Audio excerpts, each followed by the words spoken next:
This is the 5 Point Play podcast, the Die Hard Duke basketball fans podcast. 3-on-3 tonight. It is Go to Hell Carolina, Go to Hell week. You already know Jack, the AC, did the first UNC hate week, I guess. Is that what you guys are calling it, Jack? Yeah, Carolina Hate Week. Yeah. So Best week of the year. So just to keep it neutral, though, we got now we got 3 Carolina guys on to try to keep us honest, and I gotta give a lot of credit, Pops. I gotta give credit to these 3 after losing to Pitt the way they did. What is that, 13-9? Neil, is that what you guys are? That sounds right. Okay. So I can give you guys. So we got Neil from the Heel Hustle. We got Jonathan over at the Point Passing Pod, and then y'all know your boy. Y'all know your boy Lenzel, 94 feet to UNC. He's dared to come back on this podcast. I gotta give Lenzel, bro. Your boys are in trouble. Come on, let's be honest about it. I didn't know we was jumping right into it. I thought we was introducing ourselves. But, all right, let's. It's all good. So I mean, listen. I don't want to go first on this. I don't want to go first. Go to Neil or Jonathan, please. All right, fair enough. All right, so we got Jack, who's obviously the social media mogul. We got Pops, Coach P. The P stands for pause. I already warned the guys before we recorded.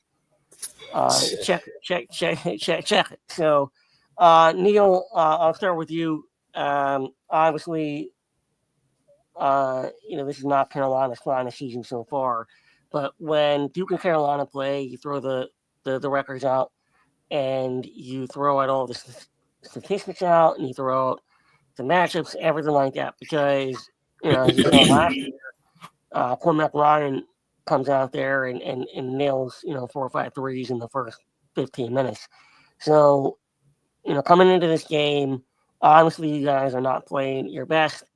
The record's not the best. There's a lot of heat around Hubert Davis, but kind of break it down for the Duke listeners, because this is a Duke podcast, right?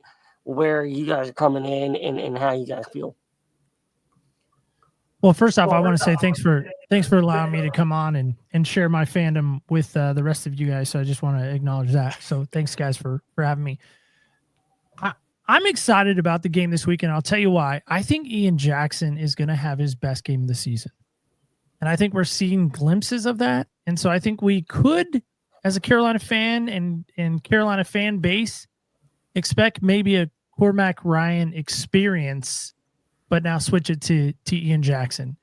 I think he is tough to stop, and I don't see a lot of people being able to stop him. So that's my prediction, is he's going to have a big game, and he potentially could carry us to the win. He's going to need help, and sadly, he will need some help. He can't do it all himself. I think RJ Davis finally shakes off whatever he's been dealing with all season, and maybe has, again, that breakout game as well. So maybe the Batman and Robin kind of combination. That's my prediction. All right, so I think what we'll do here, because we have 3-on-3, is go to Jack here, and we're just going to, one after another. So Neil gave his. Jack, I'll let you respond. I mean, Duke has one of the best defenses in the country. I do think there's going to be one guy for Carolina who goes off. That happens every year. I'm not going to sit here and act like that doesn't happen. It happened with Cormac Ryan and Harrison Ingram last year. It happened. Didn't really happen 2 years ago. I think this is going to be. It's going to be a really good game. Like, you guys remember 5 years ago, that was an awful UNC team. Roy said it himself. He said it was the worst team he'd ever coached. And that game went to overtime and had 2 buzzer beaters.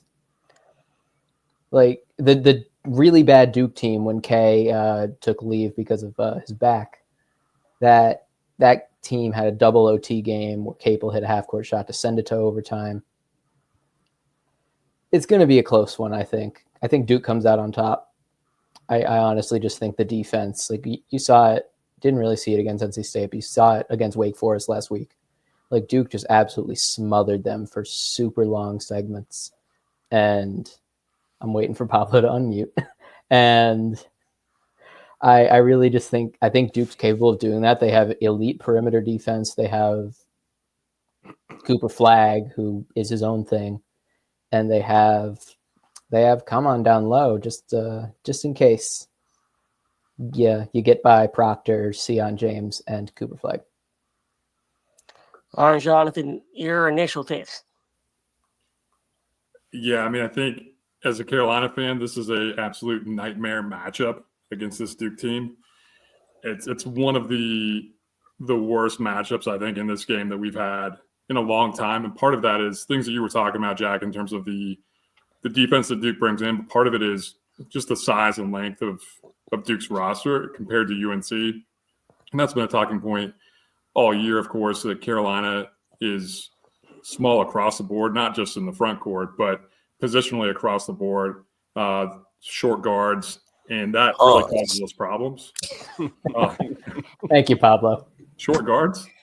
No. He was waiting on that for. You're good. You're good. Small. Okay. Go ahead, John. Go ahead. Like, I'm not hearing the pause on that. But anyway, so small. You got a small backcourt, and one of the strengths of Carolina's offense has been you have multiple guys, obviously, who can drive, get to the rim, but because they're smaller, they struggle against length. And when we've gotten into the Power 5 top teams with good rim protection, that's really just been an issue. And that is exactly what Duke does on defense with Malawach in the middle, and then Flagg, of course, being the best. He's the best two-way player in the country. I think the best defender in the country, too. The advanced analytics support that. So that really is a really bad matchup. And not to mention the fact that Carolina doesn't have an interior presence to counterbalance that. And we're not a good perimeter shooting team, so I don't really know what you do. They're going to have to hit a good amount of perimeter shots. Somebody like Drake Powell is going to have a game where he hits 3 or 4 threes. That can open some things up. So that's what you hope for, is that Carolina can hit 8+ threes in this game. Then we may have more of a chance to stay with Duke. On the other side, you hope that Duke has an off night shooting from the perimeter, similar to what happened against NC State. I think that's really the recipe, where they go 4 for 20 and State shoots it really well from 3. But I have a feeling that that's not going to happen in this game. I don't think it's going to be very close at the end. I think it's going to be more like a 15, even 20-point blowout. All right, Pops, your reaction to Jonathan. Jonathan, you get another pause. Struggling against length is crazy as hell.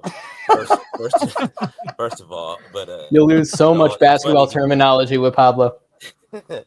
It's all jokes, man. It's all jokes. But the thing about this podcast, right, with us, right, is like a lot of them don't act crazy and don't talk crazy. But me, I talk crazy, so don't take no offense to it, because I don't like none of y'all motherfuckers. First of all, but I mean, y'all still my boys, so I got love for y'all. But and the other thing, Cormac Ryan is probably the ugliest person to probably ever play Division I basketball. Now keeping it on the basketball you forgetting side, right? about Justin Jackson's existence, or Armando Breakout. He had a mug too, but just keeping on basketball though. Just like we said, basically everything everybody said. It really, throughout the rankings, throughout everything that happened in the past, bro, this game is gonna be close. You know what I'm saying? If you think about it, I do believe Duke wins handily. I don't think it's gonna be a 20-point blowout. Now, if it is, I'll be happy or whatever. But I think what North Carolina does have on their side, just talking to, I talk to Linzel a lot, and we talk basketball like damn near every day. I think their speed can really do some things. You know what I'm saying? Can really, really, really cause some problems for Duke. Even though that we're pretty damn good in a transition defense or whatever, but I just think the speed of North Carolina, man. And if you guys get hot from a 3-point line, it could get close. You know what I'm saying? It could get real tricky for Duke. It could get real tricky, especially if we go into those long droughts of not scoring and just shooting a ton of jump shots and not hitting. And North Carolina's hitting their shots or getting easy buckets in transition or whatever, just because of speed. I think it's going to be a fun game. I believe we win. But I don't think it's going to be what people think it's going to be. Like, they see Duke as being so dominant, right? I don't think it's going to be a dominant performance like to where we just blow you guys out. So it's going to be fun. All right, Lenzel, you're up, bro. All right, so everybody always, I always tell everybody, man, I'm optimistic about Carolina. I'm always say that the Heels are gonna win, but at the same time, I'm also a realist, right? There's a lot that goes into this game, like, and I agree with what everybody has said. I mean, it is Carolina and Duke. Those games just always, most of the time, they end up pretty much even. I guess you could say because of the fact that that's what keeps the rivalry going. So I can't say that it's going to be a blowout. However, at the same time, I can see where it could be a blowout. I mean, there's been times that I thought that we was just going to get mollywopped by Duke, and here it is. We come out and the game just ends up being super close, and it's like, wait a minute, like, no, I wasn't expecting this. But I mean, it's going to be tough, man, because I mean, Duke is just they're this. Golly, because I know I'm gonna get a pause for this, but their size and their length. Yo, It's crazy. Too easy. It's too easy. Yeah, I know, but I want to ask a question though. What's a mollywop? Like, is that East Coast term? Like, I've never heard that out west. So sorry, mollywop is basically like they just come in and just get trampled on. You just get. I mean, you just get ran. Yeah, ass whooping is pretty much. And so, I mean, but Duke has nobody under 6'5", and like Jonathan said, that we struggle when we have to deal with teams that are way bigger and much bigger than us. Now, can we kind of like go the opposite direction with that? Because as they say, the bigger you play, the faster that the other team should go. I think we could do that, but right now, I mean, we're just not connecting as a team. The camaraderie just seems like it's off. There seems to be some type of I don't want to use the word tension, but there's something that is going on inside that circle of players that we have or whatever. And right now, nobody knows what it is. Even Davis, even Hubert don't know what it is or whatever. So you can coach these players all day long, but how they have to produce on the court. Like, the coach can't suit up and get out on the court. So it's something mentally going on. And right now, this game just comes at a bad time for us. Just comes at a bad time for us. Now, if this was a few more weeks, something like that, I might have a different outtake on this or whatever. But this game just comes at a bad time. And realistically, when you look at it, it's kind of like Duke's year. As bad as I hate to say that, I mean, we got 2 last year. They got 2 the year before. And now it's kind of like it's a cycle. So this might be their year for their 2. And then it may flip back to UNC the year after, like it does. I mean, but that's what keeps the rival going. Right. The key to it, who's your officials? So honestly and truthfully. I just hope we don't get Ayers, we don't get Castle, we don't get Groover. Yeah, so we got to make sure. Can we name like the officials that we don't want right away? Teddy Valentine. I was just going to say, TV Teddy. Nobody wants TV Teddy. We all agree. On that. Yeah, number 1. Lee Castle was us, like, right? Lee Castle. Teddy Ron Groover. Fun, though, bro. It'd be fun. Ted would make it fun to a third, like a neutral viewer. None of us are neutral viewers. All right, so before we get into the nitty gritty here, want everybody here have their moment. I want to have mine. So I think that everyone makes a lot of good points, and appreciate y'all being on here. Look, here's the reality: is I watched a lot of Carolina games this year. Unfortunately, I watched the game last night against Pitt. You guys pound the ball like no pause. No pause. Pablo's head just perked up. Pablo was asleep at that moment. There's a lot. So the yards, they just dribble the ball like for 30 feet. seconds. Like, it's awful. Like, it's just way too much dribbling. Like, not enough motion offense. I don't understand what Carolina's offensive game plan is. If you guys don't get out in transition, I feel like the offense is stagnant.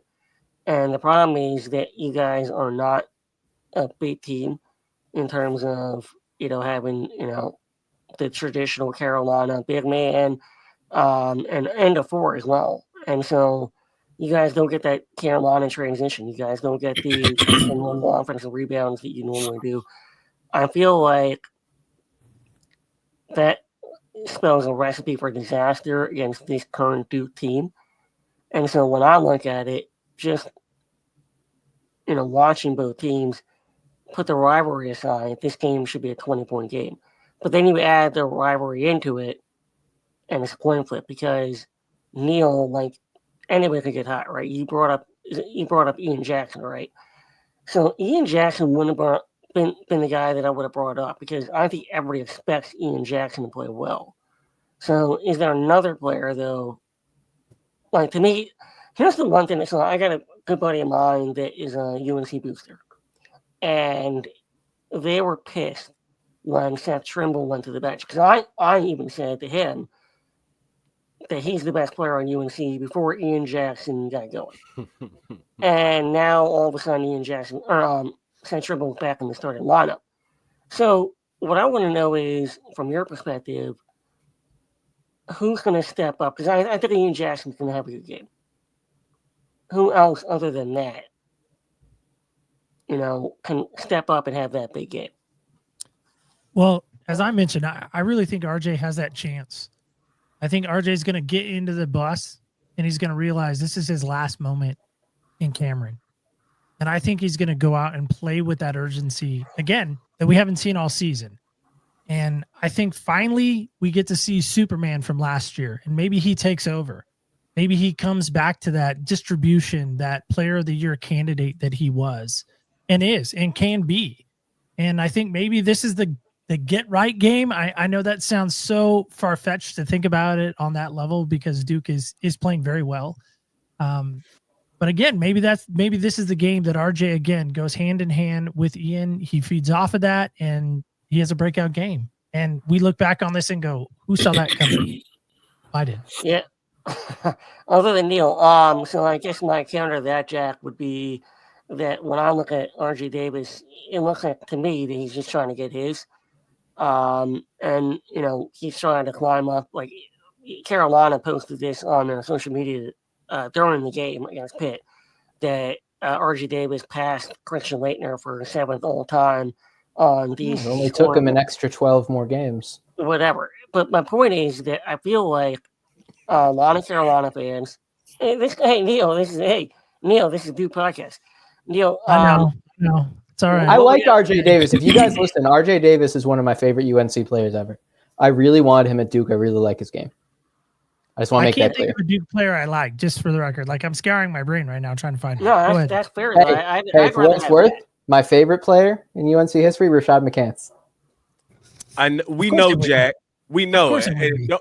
Don't think I didn't hear that episode from last night. Thanks for listening, Lenzel. Yeah, absolutely. I got some words for you guys later or whatever. Oh, so we'll get to that. But Jack, I'll call y'all on all that. Right. All right. So fair enough. But Jack, one of the things I wanted to actually bring up before we get into the actual, heated discussion is that what I think about just the X's and O's here is that I think when Neil brings up RJ Davis, I think that we have the guards to be able to stop their guards. And that's why I believe that someone else is going to have to step up because I think Cadeau is going to get shut down. And I think I'm a fan of Cadeau's, and I said that prior to the year. I said I'm a fan of RJ Davis prior to, I think, 2 years ago. I don't like his game now because I think he's forcing it. But I think, their guard's going to have trouble. So who can you see from a Duke perspective that would give us trouble? Drake Powell. I mean, he's a good player, hasn't necessarily played up to that potential. This is a perfect breakout game for him. It's a perfect scenario. National stage. It's going to be one of the 3 most viewed college basketball games of the year. He's kind of been relegated behind Jackson in terms of like players who the scouts are looking at Carolina. And again, just a perfect storm of things for him to have a breakout game. I think there's always one guy that doesn't necessarily get accounted for. I think he might be that guy. Jonathan, so the other thing that I realize, as a Duke fan, that you guys are struggling with is the front court depth. You guys don't have a tremendous amount of problems with Common, Cooper. Now, since Malik Brown's been out and he's supposed to come back, we've had another big freshman, Pat Ngbamba, that is going to be playing. So what does Carolina do to try to neutralize Duke's advantage in the front court? That's a really good question. I mean, I think that is going to be one of the issues in the game, especially if we don't know for sure if Jalen Washington's going to play. So I think that's a big question. At least I haven't seen that he's going to be back for sure. He's dealing with a sprained knee. Jonathan, could you tell us, for the Duke fans that don't follow Carolina as much, like what's going on with Jalen Washington? So he injured his knee in overtime against Boston College. Tough team. Yeah, that's a whole nother conversation. But it didn't look good. It was one of those non-contact injuries, and for somebody who's had multiple knee procedures in high school, that's the first concern. Thankfully for him, it's not a structural issue. So he's dealing with a sprain, but there's no timeline that I've seen in terms of when he'll be back. So is he going to play? I mean, we really need him to play because he's been arguably our best big guy, although you can make the case that he's definitely been inconsistent. Van Allen Lubin's been inconsistent, but if it's not Washington starting, it's going to be Van Allen Lubin. And in that case, we're just really small. Val's only about 6'7" or so, 6'8". The guys behind him, Ty Clott, about the same size. And then we're playing a freshman behind him. So it's going to be a real issue. I think the one thing that is a plus there is that Duke doesn't really have a true back-to-the-basket post presence. So I think that's a plus, but Carolina's had problems with breaking up lobs, and that's, of course, Common's bread and butter in terms of how he can produce lobs, offensive rebounds. So I think the rebounding is going to be a big issue along with some of the lob issues there. I don't have a good answer. I don't know that without Jalen Washington, I'm not sure how well they can account for that. He's pretty good in drop coverage, especially off the ball on the weak side, protecting the rim. So that would be the one area where if he plays, I think that's a bonus for us. Then Al Lubin plays really hard. He's tough. He's played against Duke before in Cameron, actually had a pretty good game. So he'll battle, but that is going to be an issue. And I'm not sure that Carolina can really counteract that. All right, Pop, so I'll go to you here. Jonathan did not say anything about Cade Tyson, so I don't know if you want to add. Let me cover this. No problem. I have a 77-second video of Pablo talking about Cade Tyson. Oh, so we don't even need to go to on our season preview, our ACC preview podcast. So I'm going to play that for you guys if you guys don't mind. And I mean it with the utmost respect. You're going to love it. They like so hyped up, like some Carolina fans so hyped up about Cade Tyson. You know what's funny, right? So when you watch players, right, and you say the player is good or he's not that good or he ass or whatever. Usually when you call a player ass, you talking about like one cheek. Like Cade Tyson is like the whole ass. You know what I'm saying? Like this is going on Instagram, Pablo. Huh? You're gonna get clipped onto the 5-point play Instagram. Oh, that's for that. awesome. Nah, that's what's up. You know what I'm saying? Like he like the whole ass, bro. Like cracking all. Like I'm just like, bro. Like I was, and it's crazy because I had like not high hopes for him, but I was like, I thought that was a very good addition. You know what I'm saying? And it still might be a very good addition. So I'm not gonna write him off. But like that exhibition game, I was a little concerned. I was like, now you getting punked by some dudes, like you like literally getting punked, like the ball's like getting taken out of his hand and shit like that. Like, yeah, I'm like, bro, You like the whole ass cheeks, like both of the ass cheeks together, like after working out. Like I was like, bro, Oh God. come on, bro. He's Like supposed to be that going shit. to is he going to a Diddy party? Like what's going on Oh there? no! Jesus, TK. Yo, all No, pause, baby no. oil and all. All right, all right. Our next team. All right, Well, so that's okay, how I hold feel on. All right, so that's Pablo. Lemzel, do you want to respond to that? Because I feel like you've been wanting to respond Good to luck, that bud. all year. Good luck. Oh my goodness, man. Ugh. Oh, Pablo. Lord have mercy. Lord have mercy. Oh my God. All right, so listen. This is what I'll say. I have a couple of X factors for this game, in order for Carolina to win. Okay. It's gonna sound crazy, but it's just something that I just picture, I guess you could say. I think Elliot Cadeau is an X factor for this game. I think his speed and his ability to be able to get to the basket is going to be a problem, mainly because, and especially if you bring or draw guys like man out, to where you might have to guard, which brings me to my other X factor player, which is going to be crazy, but it could be possibly Jay Witt, just because of the fact that Jay Witt has a little bit of athleticism. He can, if he gets hot, he can jump out and shoot the three.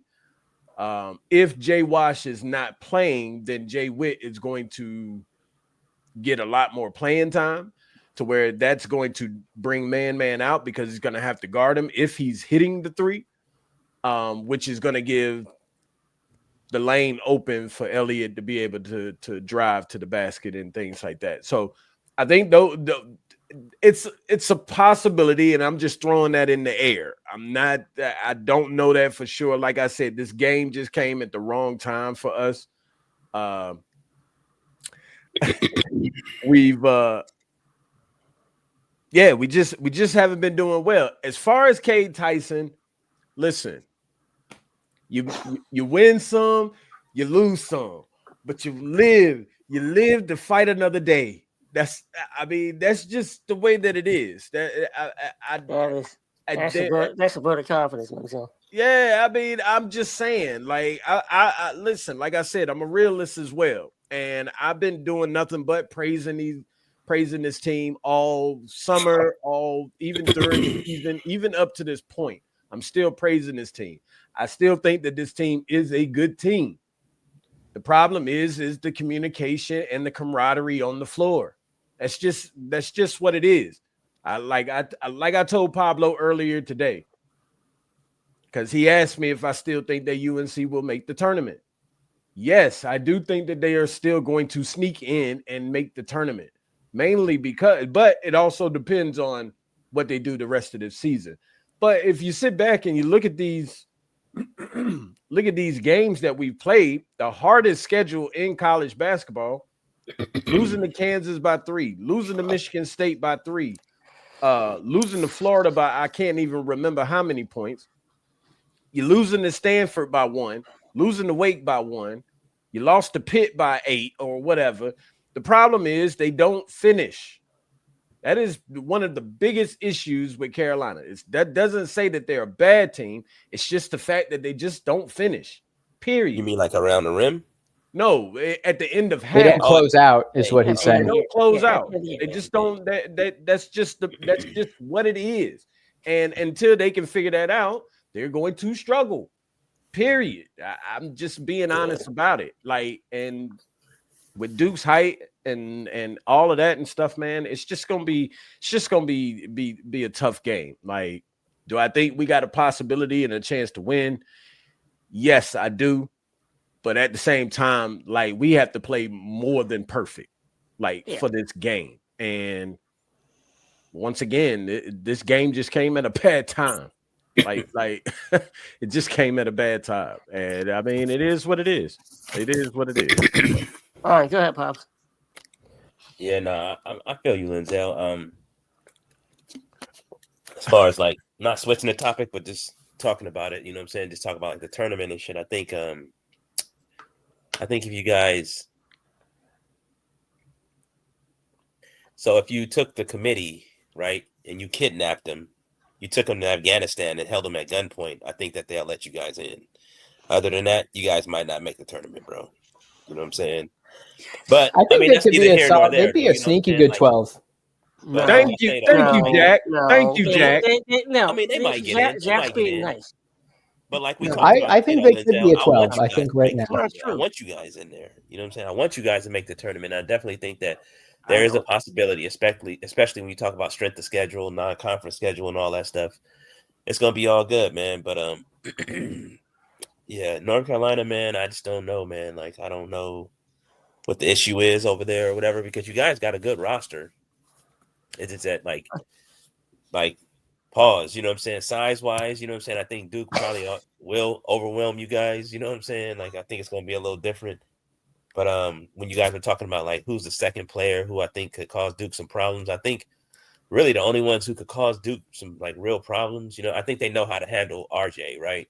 So I think Seth Trimble, Ian, and and Elliott is really the only ones that, like, if they play like to a different level, bro, and with a different gear and just play super fast, I think that could cause some problems. You know what I'm saying? And I like Seth and Ian attacking from the wings, bro. I like both of their games. You know what I mean? And I think if they could get them to work together for a game, somehow it could make it interesting, man. And you guys could fucking shock the world for sure, because nobody's giving y'all a chance. I just want to see a good game, bro. Honestly, I just want to see a good game, but I want to see a W for Duke. Yeah. You know what I So mean?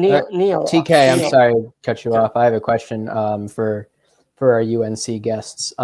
It goes back to Linzel talking about, the team has had trouble closing out games. Last night, I wasn't watching the game. I was actually recording our show. But Jay Will said some stuff about how the team just looked disinterested and like they kind of were quitting on the game when it was a one possession game. I just want to know your guys' thoughts on that. I think Linzel kind of hit on it. There is something wrong, and I've wondered that for a long time. I love RJ Davis. He right now is one of my favorite Tar Heels. I've seen him live, so maybe that's why he's one of my favorites, and that says a lot because coming out in Oregon, they don't come out west very often. But with that said, I do think something is broken. I don't know what it is, but something's wrong. And I mean, Jay Will's, his only downfall is he went to Duke. He was a somewhat decent player there. His NBA career was suspect and not existent. Well, So I mean, it's a little it's really tragic. hard. It got derailed. Well, it did get derailed, but anyway, my point is I do think something's wrong. And I think that's the frustration you see on Hubert's face. I think that's the frustration you see even on the rest of the coaching staff is what is going on? Like, why aren't we executing?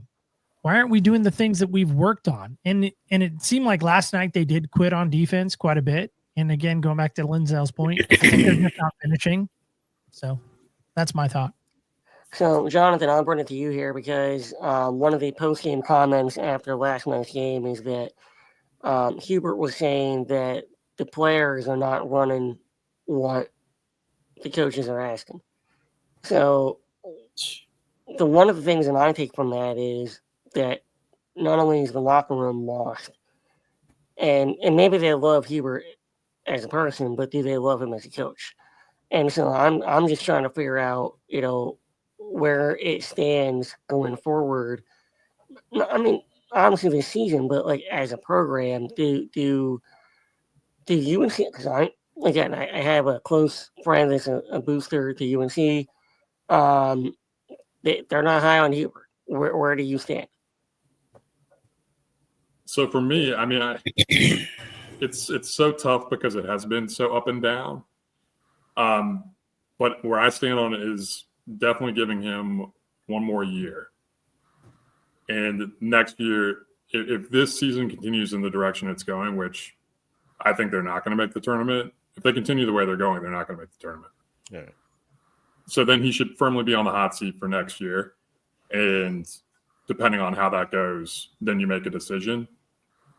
But as well as they played last year, and I mean, some people will say, well, it was kind of a miracle run the first year or it was a fluke. If you look at the numbers say that Carolina was one of the top, if not the top teams in the country, really for that 6 week stretch from February on. That's a fact. And so to me, I mean, he's shown the ability to get Carolina to the standard of where Carolina has typically been. So I would say one more year for him. But to your point, there's a disconnect. And this seems very similar to 2 years ago when they missed the tournament, where the offense looked pretty similar in terms of there was a lot of pounding the ball into the floor and a lot of late shot clock, heavily contested, off balance, mostly Caleb Love, deep shots. He was the one who just ended up with the grenade, basically, the end of the shot clock most of the time. It's feeling similar to that at times. So there is a disconnect, and ultimately that comes back to, at the end of the day, yes, the players need to execute, but if they're not executing, where's the accountability? And that's the piece that I think is concerning, because Hubert, in post-game press conferences, he doesn't have a lot of answers, and he seems pretty discouraged as well. He can give you a full list of all the problems that are there, but they're not getting fixed. So to me, it's a disconnect on multiple levels in terms of their game plan that's not being executed, but also this is very different from how they played last year. And I do think a big piece of it is he doesn't have as big of maybe a margin of error in terms of the roster that he needs. This roster doesn't fit the way that he wants to coach and wants guys to play. So for me, that's the biggest issue, and he needs to get that fixed before next season. Yeah. So one of the retorts I always say to our own fans and pundits as well, recently CBS came out with their list of top favorites for coaches of the year. And it was Mark Pope, it was Coach of Louisville, Repetino, and then John Shire was listed among them. And John Shire got a lot of crap because everybody was like, oh, well, Wally Zerbiak is the number one there. That, he has the best players. Well, part of that is recruiting. Like being a great coach is recruiting. And I know that Hubert Davis just got Caleb Wilson, so that's huge for Carolina, no doubt. But part of coaching is recruiting, and in this day and age of NIL and the 24/7, 365 recruiting cycle that you have, you got to recruit your own players. You have to be honest about your own players that you don't want there next year, and then you have to be able to recruit players from other teams. And for me, I thought that one of Hubert Davis's great things is grabbing a Cormac Ryan, grabbing Harrison Ingram, and those kind of players from the transfer portal and to join UNC. That was great. He did not do that last year. And so when we're talking about this team in particular, I don't see a difference maker for Carolina. So in terms of this team in particular, Lenzel, I'll go to you here. Like you said it, Carolina has to play the perfect game. They have to. Because what I've always said about this Duke team, if you listen to the podcast, is Duke has so many different ways to beat you. If we shoot poorly, it's a close game. If we shoot decent, we're going to beat you by 10 to 15. If we shoot really well, we'll beat you by 20 plus. Do you disagree with that when it comes to this game right now?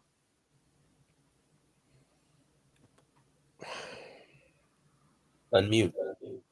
No, I'm unmuted. Oh, he's thinking. So you're asking me which one of those options? No, what I'm asking you is, do you think that Carolina has a chance? So basically what you said was Carolina has to play the perfect game.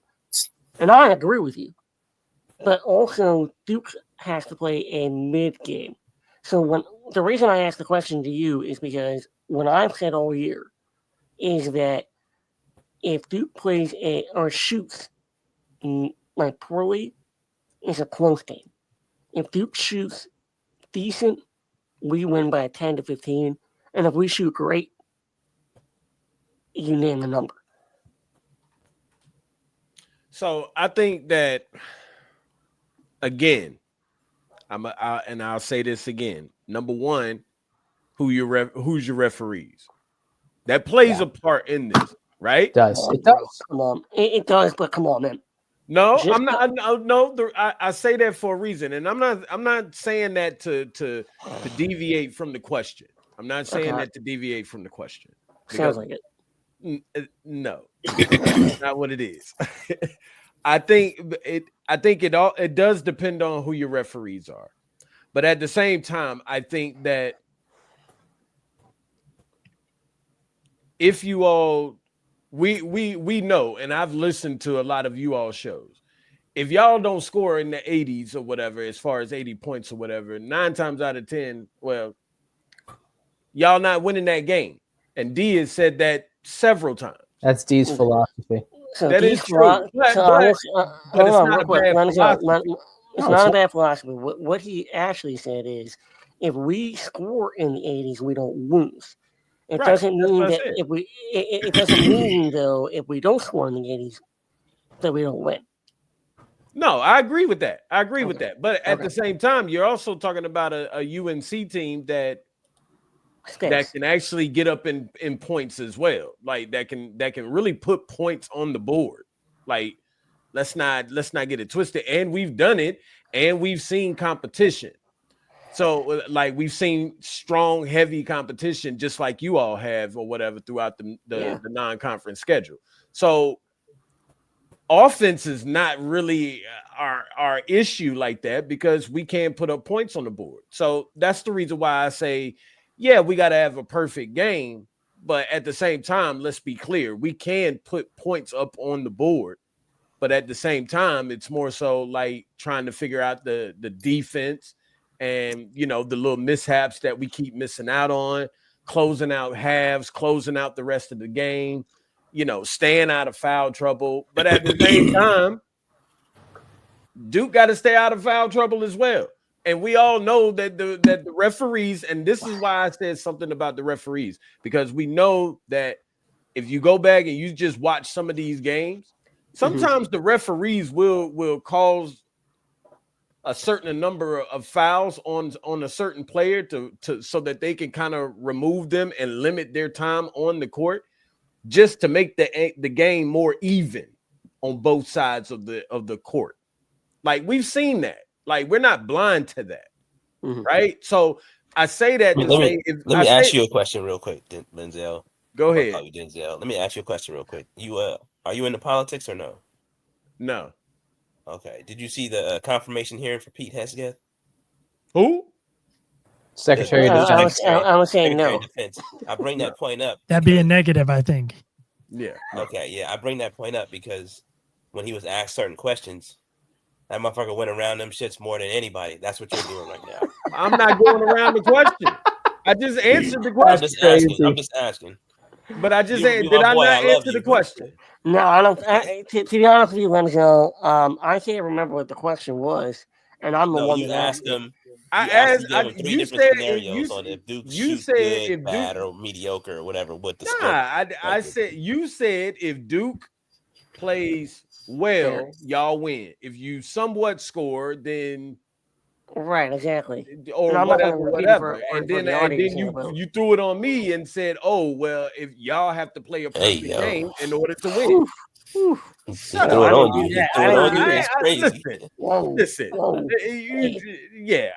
But you said that to me as far as Carolina has to play a perfect game. But I answered that question. I answered that. I said, yes, we do have to play the perfect game, but at the same time, keep in mind that we can put points up on the board.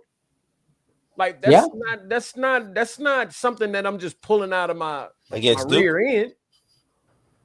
I think right. So what I would add to that real quick is where the officials come in, is how the game is called is going to matter.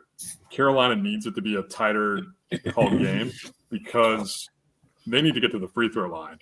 When we've put up the points that you're talking about, Lenzo, we've gotten to the line a significant number of times. Going all the way back to that game in Allen Fieldhouse, I think we shot over 30 free throws. And that was similar in the game against Boston College, which defense was atrocious.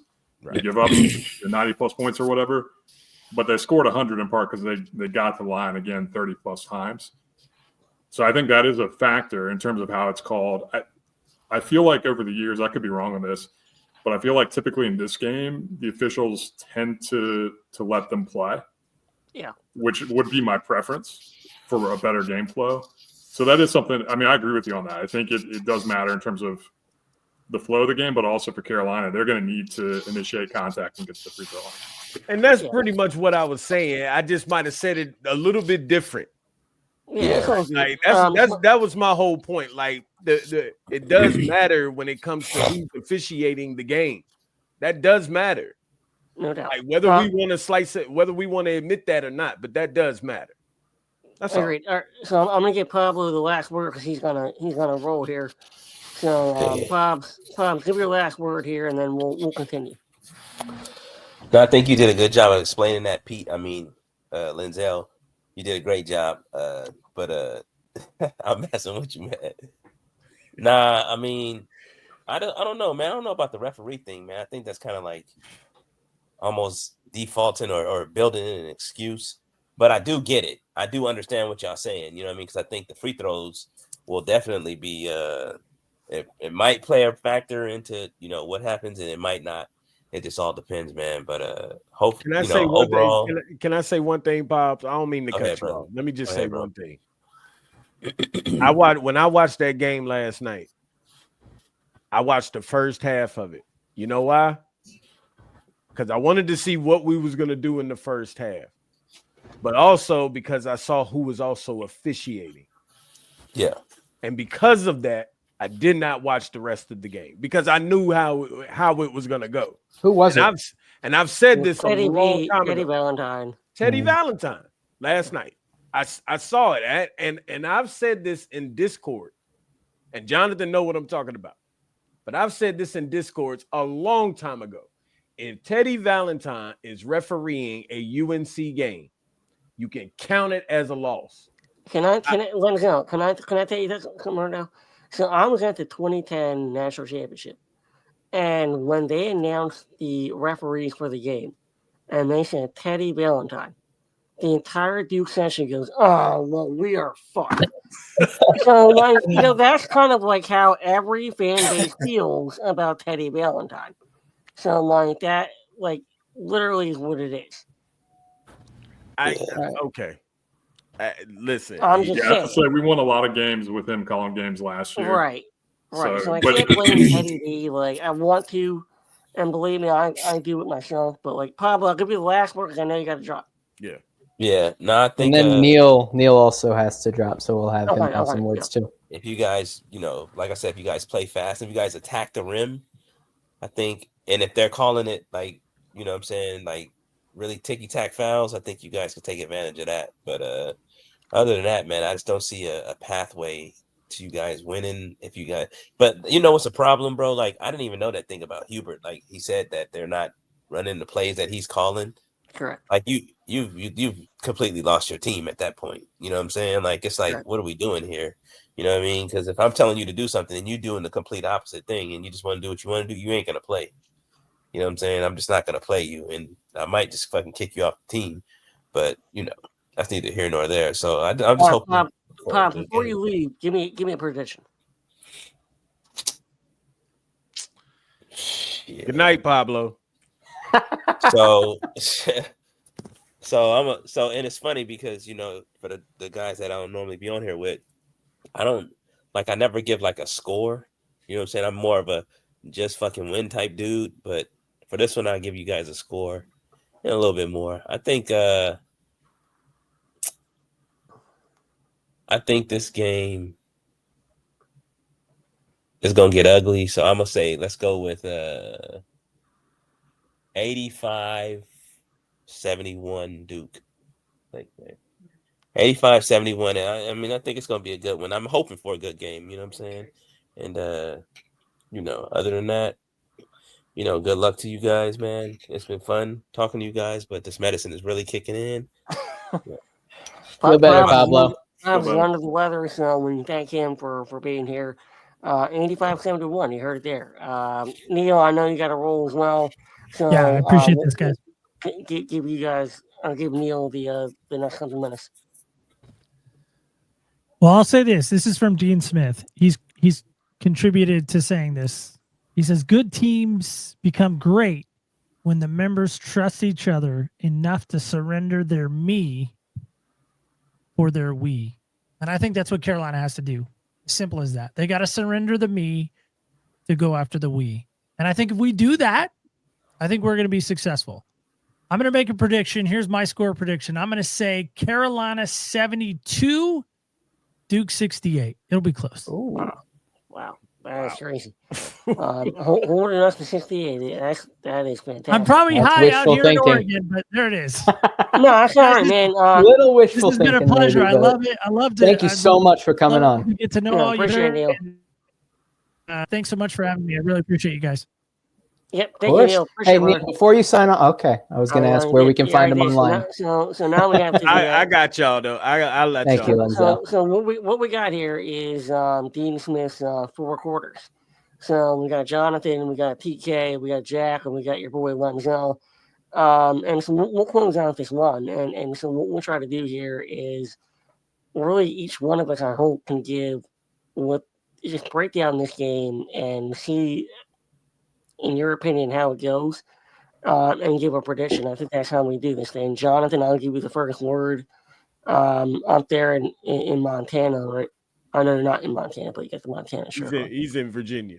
You have Virginia now. I know that. I went to the University of Montana way back when, but yeah, in terms of how this goes, I think it's going to be. I feel like Carolina has played. I'm not the only one who said this, but Carolina has played basically the same game over and over again all season. It's sort of fitting that the day after this game on Saturday is Groundhog Day, because I expect this to be similar to games Carolina has already played. Similar to the games early in the season where we get down early, 10 plus, even 15 plus points, and battle back. I will say that overall, maybe the Pitt game aside, this team has consistently fought back in games. So I would expect them to continue to fight and battle back, to cut into the lead a little bit. But I do think this is going to be similar to the Auburn or Alabama game when Carolina played those teams, where they couldn't really get any closer than about 8 to 10 points most of the game. And Duke ends up winning by 15 or so. So I'll say 82, Duke 82, Carolina, we'll say 66.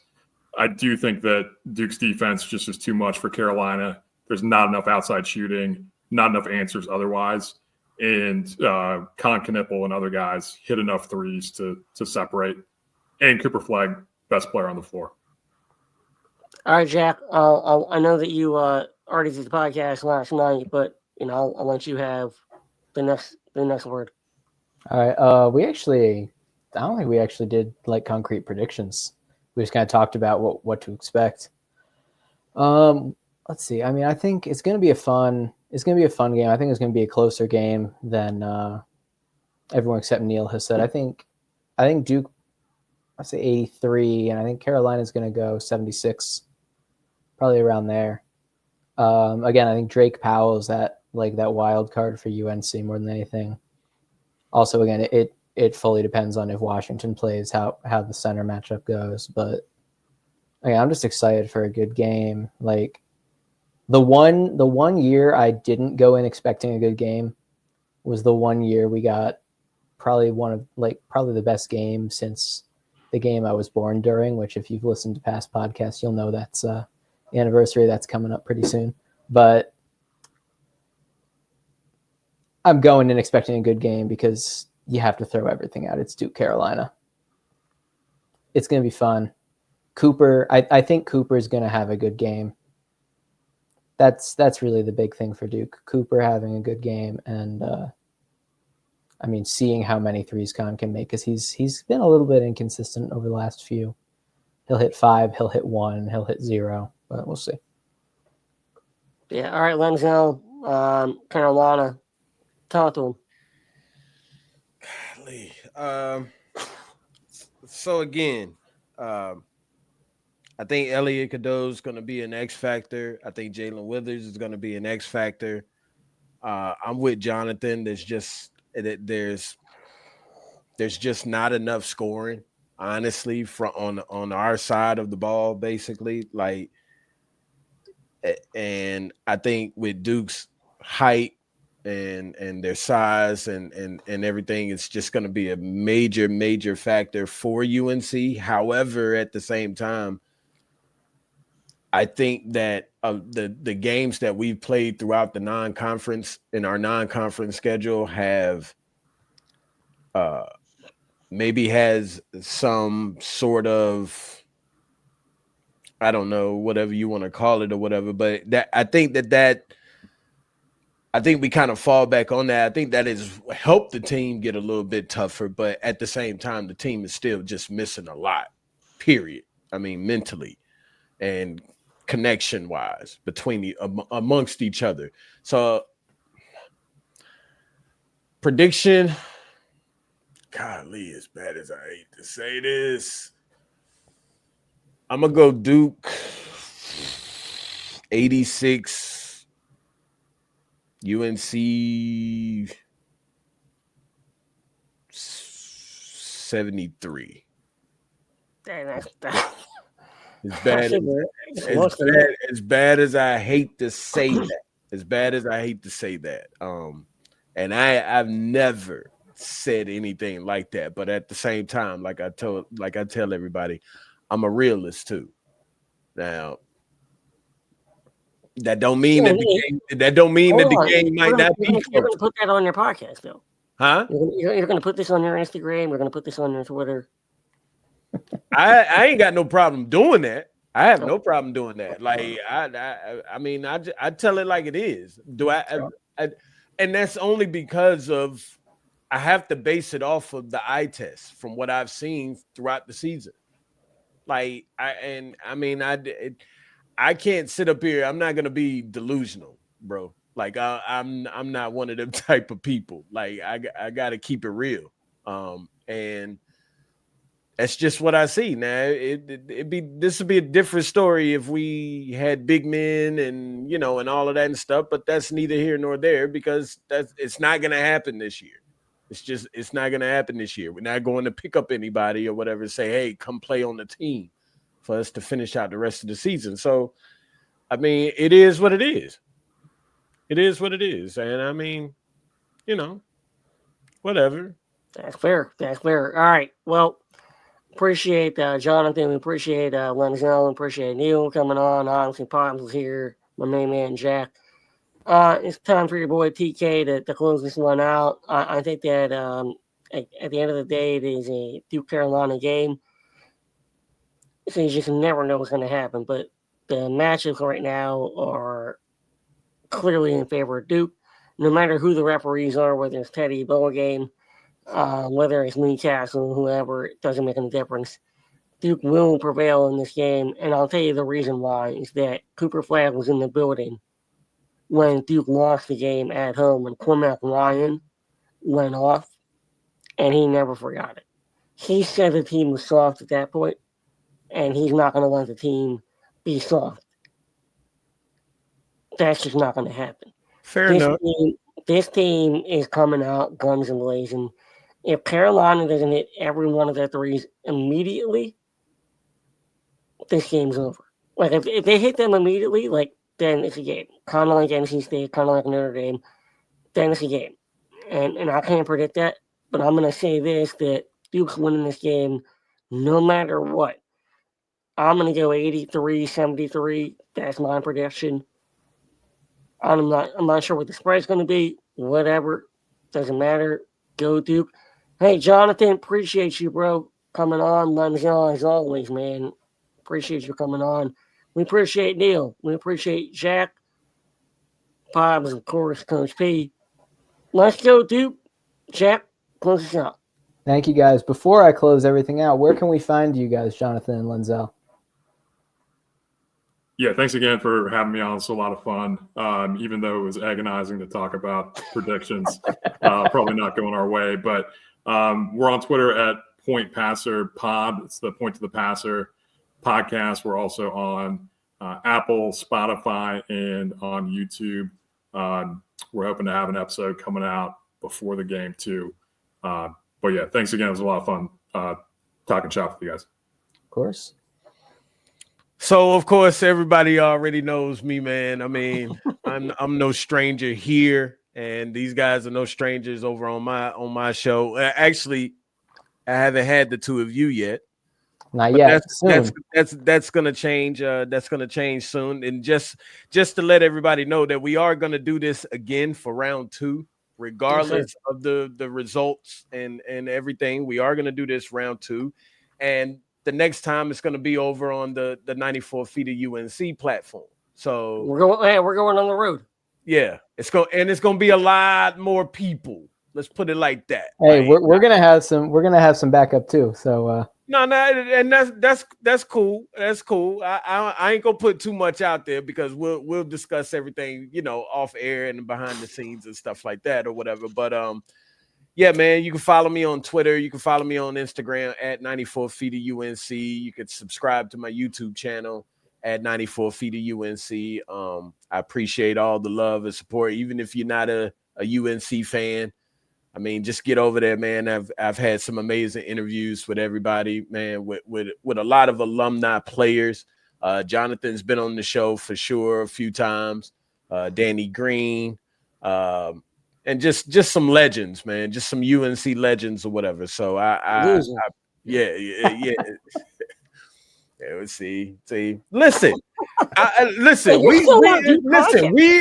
we are going to take all of this in. Believe it or not, we will take all of this in. And when you lose, you enjoy it.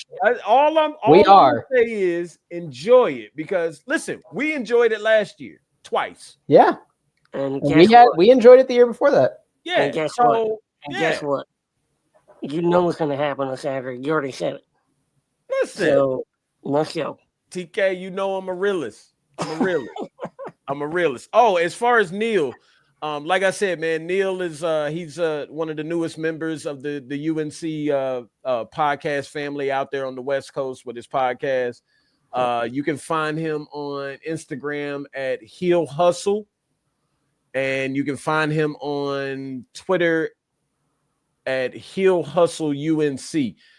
But regardless, I'll get the information to y'all so that y'all can put it in the description for everybody, man. And I'll send y'all Jonathan's information as well, because I have his information and stuff as well. So, whatever. I'll make sure that I get all of that to you guys for y'all to put it in the description for sure. Yeah, I mean, all jokes aside, we appreciate y'all coming on. It's all love, man. That's rivalry in college basketball. That's rivalry in Go Heels. Go Duke. Go Duke. Everyone, thank you. Had to get that in there. Thank you so much, everyone, for tuning in. If you're a Duke fan, if you're a UNC fan, thank you, and I'm so sorry. Thank you to Jonathan. Thank you, Lenzel. Thank you, Neil. Make sure to find them and us anywhere you are on social. We are there. Subscribe on YouTube. And as always, let's go Duke!